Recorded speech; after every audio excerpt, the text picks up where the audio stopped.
If you got a shopping addiction, let's get real. And you instantly are just like moth to the flame. Gone are the days of keeping things that we don't need. We work too hard for our money. This has significantly changed the game for me. You can wait for it a month. Can you wait for it 2 months? Can you wait for it 5 months? Do you even need it in your life?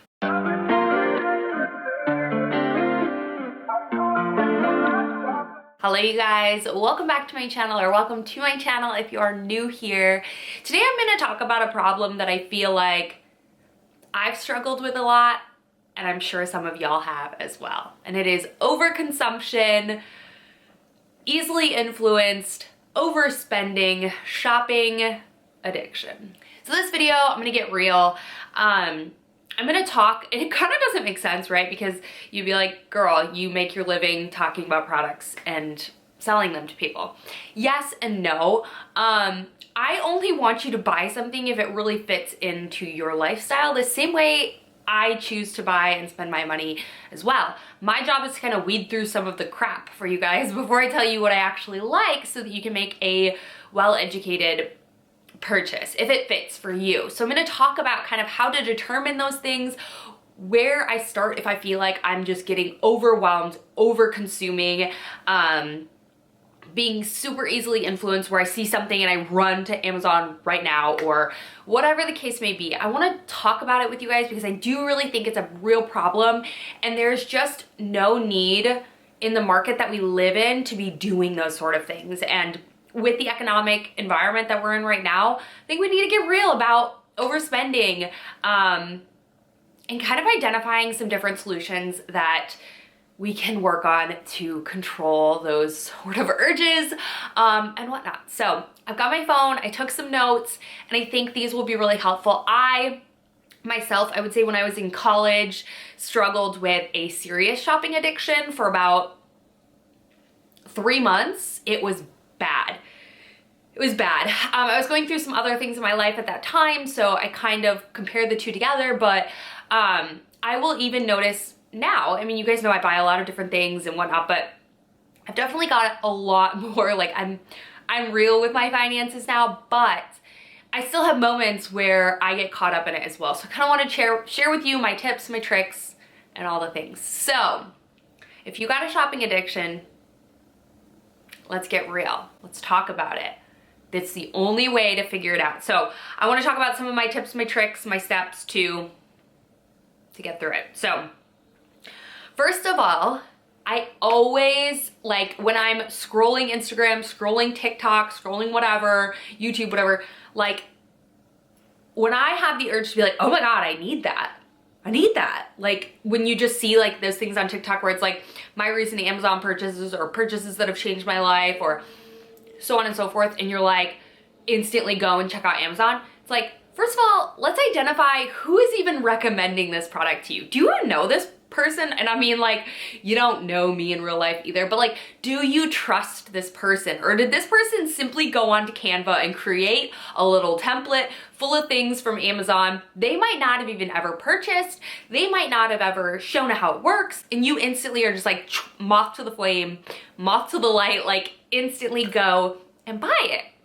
And that's how you can, first of all, identify if you are just easily influenced, and ask yourself, what is my correlation to this person? Do I even know what their face looks like? Do I even have someone to trust behind it? Because I think recommendations are huge when you can put like a personality behind it. That person has more to lose than a person who creates just like templates on their phone and uploads it to TikTok. It happens, I get it, I've been there, I've done that. There's just very little need for buying things that you don't fit into your life, because there's so much information on the internet in this world now. Like, honestly, I see a lot of these videos now called like Deinfluencing, and that reminds me back to my YouTube days when it would be like products I regret buying. And I've thought about making one of those, but you know what? I very rarely buy products that I regret buying, to be honest with you, because A, I do a lot of research before I buy a product. B, I know what I like and I stick with what I like. See, I can go to TikTok, Instagram, YouTube, whatever. I can see if it works for other people that have recommended me products that I really like. And then the other thing is if you don't like it, return it. Gone are the days of keeping things that we don't need. We work too hard for our money. Forget that. Like, return it if it doesn't work. Don't feel bad. Return it if it doesn't work. Be honest, but return it if it doesn't work. So there's just no need to buy crap products anymore. So when I see people easily influence or de-influencing products I regret buying, yes, they happen every once in a while, but they shouldn't be a monthly thing. And also, de-influencing is like, I don't know. It's just kind of to combat this overconsumption that's been happening. So nonetheless, that's the first thing, is who is recommending this product? Do you even know that person? Have you like, do you have some sort of like, I don't know, do you know that person? Would you take like political advice from some random person that's just walking down the street? No. So let's think about that before we decide to buy something that's changed their world, but we don't even know what world they're in. And that brings me to the second part, is will that item, that clothing, that gadget, that whatever, that skincare product, will it fix a problem that you're even currently struggling with? There's so many things that I see that I'm like, oh my God, like, you know, I see this girl using it and I'm like, oh my God, that fixed her problem. And then I look at it and I'm like, that's so cool. And then I'm like, do I even have that problem? Like those bag organizers, right? The Ziploc bag organizers that go in your drawer, right? Those wooden containers. First of all, I don't even have that many bags. Second of all, because I don't use bags like that. Second of all, my drawer is not a pain point for me. Think about the pain point. Is it a pain point for you, or is it just a really cool thing? It may be a pain point for that girl who showed it to you on TikTok, but is it a pain point for you? Like, is an egg carton in your refrigerator a pain point for you enough to buy the acrylic, you know, egg thing? Just think about these things, and is it a pain point for you? Will it fix what you actually are currently struggling with and dealing with? Because odds are it might not. So really, I address that before you're kind of deciding to purchase anything. In the moment, if you're easily influenced, do you currently have that problem? Really think about it. Be honest with yourself. And if you do, then go ahead and get something. But if not, like it for what it is and keep on scrolling. Okay, the next one is it actually your style, or does it just look good on them? This is something that I've had to be real with myself with bringing more fashion into my life. There's a lot of trends and stuff that I'm just not hip with it because it's not my style. It's not my vibe. I'm thinking viral products that have gone pretty viral recently. So for instance, the Birkenstock clogs. A lot of people will either hate or love them, but a lot of people just bought them because of the chaos around them, right? Are they actually your style, or did you buy them because you saw other girls wearing them? Can you instantly think of 5 outfits that you would wear it with immediately? For me, the Birkenstock clogs were a great purchase for me because I already wear my Birkenstock slides all the time, so it just gave me a more covered look to it. I love them. I can wear them with literally every single item, or like every outfit that I own, because I wear Birkenstocks with basically every outfit that I own. And if not, I wear Converse.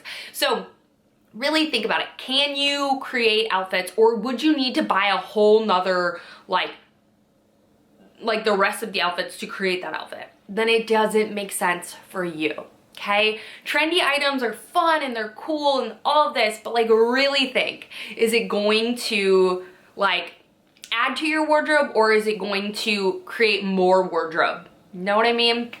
So think about those things. I know capsule wardrobing became huge over the last couple of years, and one of y'all had on my vlog channel had talked about how like you felt like you were buying to create a capsule wardrobe, and that's not necessarily what should happen. You should really look at what you have and build your capsule wardrobe from there, but you should not start all over brand new and all of that. So yeah, I don't know. I think that capsule wardrobing almost created more reason to buy unnecessary things, even though it's not intended to do that. Everyone's capsule wardrobe should be their own and not replicated off of someone else's, but it's fun to see what other people are doing. And I think that's the reason why I don't have an issue making this video, is because I don't just think of myself as like influencing people to buy it. I think of creating content around topics or things that people are interested in, like myself. So that's that. Can you actually think of 5 outfits immediately, and does it just look good on them, or will it look good on you as well. Read reviews, you guys. Read reviews on products that you're thinking about. Don't just look at an influencer's video on YouTube or TikTok or Instagram or whatever and just take it as it is. Go to Sephora, go to Ulta, go to the product website, go to Amazon, like whatever it is, look up these items. There's no reason to make bad purchases because you can read other people's reviews that are not sponsored. Some are, obviously, but just in general, like, read other people's reviews. There's so much content in this world. You don't have to take one person's advice for it. If you haven't fully built a trusted relationship with that person, I could say trusted, you know what I mean, an internet relationship, okay? Yeah, read reviews. I highly recommend that. Before you even look at anything that like I've recommended, I still encourage you to read reviews, see what other people think. I think it's really important. There's no lack of information out here. There's so much at your fingertips, so be a wise consumer and read reviews, get other opinions. This has significantly changed the game for me. Make a wish list or a buy next list. This is huge. So what I put on my wish list is either like really big items that are like $200 and up, and I'm like, we're saving for this, okay? Or thinking about it, whatever. The next thing is skincare that I'm like, I want to try next because I've seen so many like things on TikTok or Instagram or YouTube, whatever, but I'm not currently out of the item that I have right now, and I don't hate the item that I have right now. This has been a game changer. I am a bit of a hoarder at times.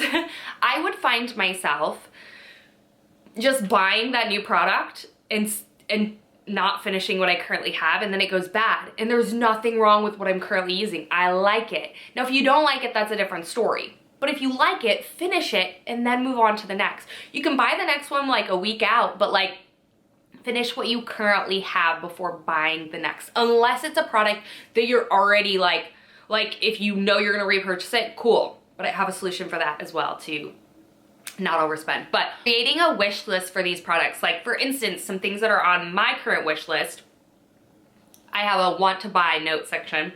The pharmacy vitamin C. I placed a pharmacy order on their website and I was like, oh, their vitamin C, I really want to try it. Seen good things, heard good things, I've never tried it. But I currently have a vitamin C that's working great for me in my routine. I'm not going to stop using that and buy the pharmacy. That's how you waste product, right? Second thing is the Naturium retinol.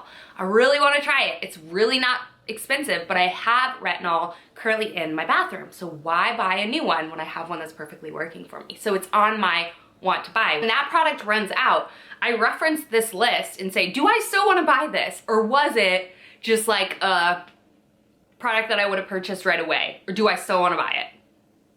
And then I will buy from this, or I'll repurchase or buy something else. So I just kind of add to this list of things. When I run out, I will buy this.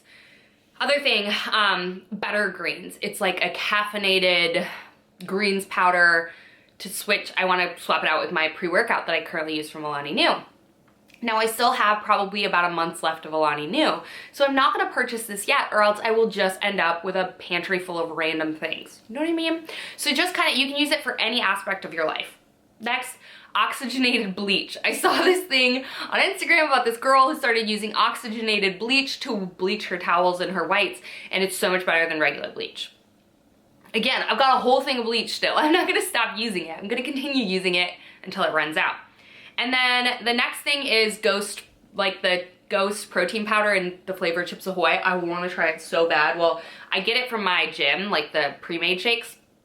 But again, I still have probably about 2 weeks left of regular protein powder. So to avoid throwing away unused product or whatever it is, stick with what you have, finish it, and then move on to the next for new products. I highly recommend doing that. If you have a product that you already know, you already love, you already know you want to repurchase it, before repurchasing it, scan your promo emails. I know some people are like, oh, I hate spammy emails, I hate all these promo emails. I love them. I love them, but I only use them for my intended purposes. So if I am running low on my Kiehl's moisturizer, my things, my Naturium body lotion, my shampoo and conditioner that I already know I want to repurchase again, or I'm getting close, not even if I'm fully running out of it, I know I'm getting close to finishing it and I've already decided I'm rebuying this, this is the best. look at those promo emails. Just look at them. Open them when you see them in the morning. Take some time. I do it on the treadmill when I'm at the gym because typically they come out first thing in the morning. And I look at them and see, okay, click on it. For instance, there was a pharmacy one, or not a pharmacy, there was a Kiehl's one today. And I've been loving my Calendula cleanser and I've been loving my Ultra Repair Cream. So it's something that I would repurchase again. And the email said 40% off. And I was like, girl, if I can get that Calendula cleanser again for 40% off, I'm gonna do it. So use it for things that you already know you're gonna repurchase. You already know you love. I don't typically use those sales to necessarily like buy things that I wouldn't be buying anyways. Do you know what I mean? I use them to my advantage instead of the advantage of them, in my opinion. Now you can use it either way, whatever is best for you, but that's what I typically do. Now if the Naturium, the retinol was on sale, I would have picked it up because I know it's next on my list. I would keep it in my beauty drawer, but I know it's next on my list and I want to get the best deal for it. So use those promo emails to help yourself instead of like fuel your shopping addiction. Only use them if it's on your list already, okay? So those can be amazing. I love them. I use them a lot, but only use them if you're really, you already wanted to buy them before, not just because it's on sale. This is huge. Do not buy stuff on sale just because it's on sale. Don't do that. Just, if you wouldn't pay full price for it, don't buy it because it's on sale, but always look around for sales on something that you already want to buy. Don't just buy it because of Ulta or Sephora or whatever, or convenience. Shop around, I swear. The next thing is, before bringing something into your life, do you actually have room for it, right? I would love a sweatsuit. I've been a big sweatsuit girl recently. I would love a sweatsuit in every single color, but I just organized my closet and I gotta be real with you. I don't have room for it. I do not have room for another sweatsuit. So I can't buy another one. And I don't want to get rid of anything else. Like I like what I have, so I'm not bringing in something that I don't have room for. Another thing is, I wanted those silly like wrist things when you wash your face, but then I was like, be real with yourself, girl. You have like 0 room in your bathroom. Like it is busted at the seams. Do you really need it? Is it really that big of an issue? No, I just wash my face in my robe. So it's not that big of a deal. And it's kitschy. It will solve a quick problem. Will I use it all the time? Do I have room for it? Do you have room for what you want to bring in? If you don't buy it. Make sure you create room for it. And I don't believe in the one in, one out. Do what works best for you.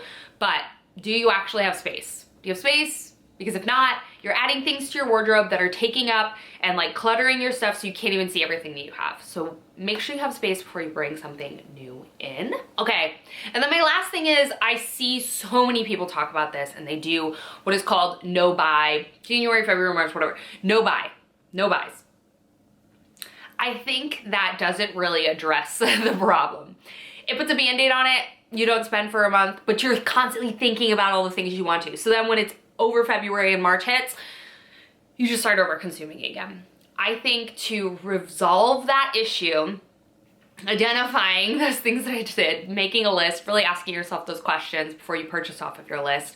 I think budgeting over no buys. I just feel like no buys are, I don't really see a huge benefit to them. I feel like they just fuel it later in life, honestly. And if you really have a problem, that's not gonna fix it. You need to create a budget. That you have a budget to spend such and such money on. Now, if you're hard with budgeting, be real with yourself. For me, like for groceries and stuff, I have a separate credit card for groceries. I have a separate credit card for certain things. And only use that one credit card for your beauty purchases, your Target purchases. Let's say you're a crazy Target spender. Kind of here. I used to be bad. Use only a credit card to like track those sort of things so you can truly get real with yourself of how much you're spending on those items. So be real with yourself. Set yourself a budget. Set yourself a budget of like, $200 a month for clothes or skincare or makeup, whatever it is. Like set yourself a budget over a no buy. It's going to help you be aware of how much you're truly spending. It's gonna help you get real with, do I really want this? Can I wait for this? And if you can wait for it a month, can you wait for it 2 months? Can you wait for it 5 months? Do you even need it in your life? So budgets over no buys. I don't talk about budgets very much. I don't talk about finances or anything like that. I think it's super personal. I think you need to get real with your own finances and your own budget and all of that, and find what works best for you. But if you're thinking about doing a no-buy March or whatever, you're in a no-buy February, try to shift that mindset to budgeting over not buying, because in reality, you can not buy for a month, but like, that doesn't solve the problem, if you know what I mean. Like, you really need to be real if you are a shopaholic, or have a shopping addiction, or whatever the case may be. You need to kind of nip it in the butt and budget, and see how much you're going over your budget every month, and really analyze like those spending patterns and habits. But I definitely think a list is key. It has changed the game for me, like seriously. Yeah, so I don't know, I just felt like this video is a little bit different, a little bit contradictory to my channel. I want to be real and tell you guys that I don't expect you or want you to buy every single thing I recommend. I want you to buy the things that I recommend if and when they fit into your life. So keep that in mind. I don't want to promote overconsumption. I don't want to promote mindless spending. I don't want that. I want to find that balance. I want to do hauls from big brands and things like that, so you can see, do I want that to add to my spring wardrobe? Like, quality and things like that. This is what I'm talking about, quality and fit, before you spend your hard-earned money on things that aren't gonna work for you. I kind of weed out a little bit of that in between. So yeah, I don't know. The last thing I want you to do is feel pressured to buy when you come onto my channel. I wanna create education content and kind of weed through some of the garbage for you guys. So I hope you guys enjoyed this video. I know it's a little bit different for me, but I thought it was still relevant with the fact that, like, we need to be real sometimes with shopping, and the marketing universe is just not in our favor, and there's so much more information readily available to influence us to make purchases that are spur of the moment. Those are where they make their money. Like, think of checkout lines when you're at Sephora or Ulta or whatever, those minis. That's where they make a lot of their money, is those impulse shops versus anything else. So all I can say is there are tips and tricks in this video to help you kind of make sure that you're making the right purchase for you and your lifestyle. And I hope this video helps. I love you guys so much, and I will see you all in my next video. Bye, you guys.